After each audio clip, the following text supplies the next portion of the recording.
Bonjour et bienvenue dans ce nouvel épisode de Et si la ville. Aujourd'hui, nous discutons avec Emmanuel Soulias, directeur général d'Enercop. L'objectif, c'était de pouvoir que vous nous expliquiez ce que vous faites et ce qu'est Enercop. Ça fait un peu plus de 10 ans que Enercop existe.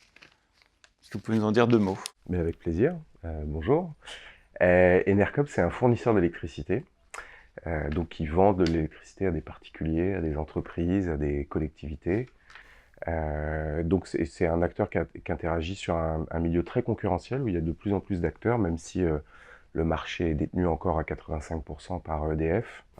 Donc les trois spécificités, c'est ça, c'est 100% renouvelable, coopératif et décentralisé. Je rajoute, pour finir, parce que je fais des longues phrases, mais c'est bien comme ça, j'annonce la fin de la phrase, que sur ce secteur, du coup, on est assez unique et qu'on est le seul fournisseur d'électricité à avoir le label ESUS, qui signifie Entreprise solidaire d'utilité sociale, voilà, qui dit bien aussi en quoi ce projet est plus d'intérêt général et plus à destination des citoyens et des territoires que d'intérêt financier de manière plus globale. Du coup, nous, on accompagne beaucoup d'appels à projets. Est-ce que vous participez, vous, à ces réflexions dans le cadre d'appels à projets, dans des équipes pour apporter un modèle énergétique un peu différent? Ou est-ce que c'est des démarches que vous suivez de loin? On participe, pas de manière systématique, mais assez régulièrement. Soit on est sollicité, donc bien volontiers, on s'inscrit dans la réponse à l'appel d'offres ou à la consultation en disant nous, on sera heureux de participer, par exemple, à l'autonomie énergétique du bâtiment dont il est question, hein. On est assez engagé dans la réflexion et progressivement dans l'accompagnement sur tous les projets d'autoconsommation collective, qui nous parle plus que l'autoconsommation individuelle. Derrière, il y a cette idée d'inscription dans la cité, quand il s'agit de la ville, et puis de la solidarité au niveau d'un bâtiment, que ce soit du tertiaire ou du résidentiel. Comment, en deux, trois mots, vous qualifieriez les enjeux de la ville de demain et qu'est-ce que, pour vous, la ville de demain et quelle qualité elle devrait avoir? Les enjeux de la ville de demain, c'est le bien-être au quotidien. Et le bien-être, ça veut dire un air de qualité, respirable.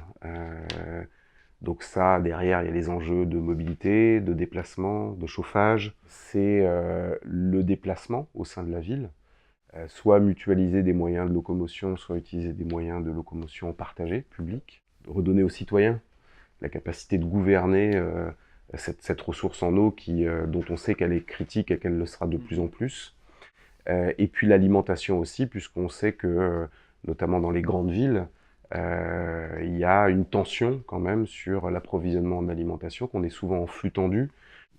Dans cette ville de demain, il y a des enjeux à la fois d'autonomie, d'appropriation par les citoyens, de réduction des polluants divers et variés, et puis au final de bien-être, parce que je pense que pour tout citoyen, pas forcément les personnes âgées ou pas forcément les enfants, par exemple, pouvoir cultiver, pouvoir mettre les mains dans la terre, pouvoir avoir la satisfaction de manger des fruits et des légumes qui ont été cultivés sur place, sur site, c'est important. Merci beaucoup, Emmanuel Merci. Soulias, pour ce temps consacré pour expliquer ce que vous faites. Et puis, je vous donne rendez-vous à un prochain épisode et une prochaine rencontre avec un acteur de la ville de demain et un acteur innovant.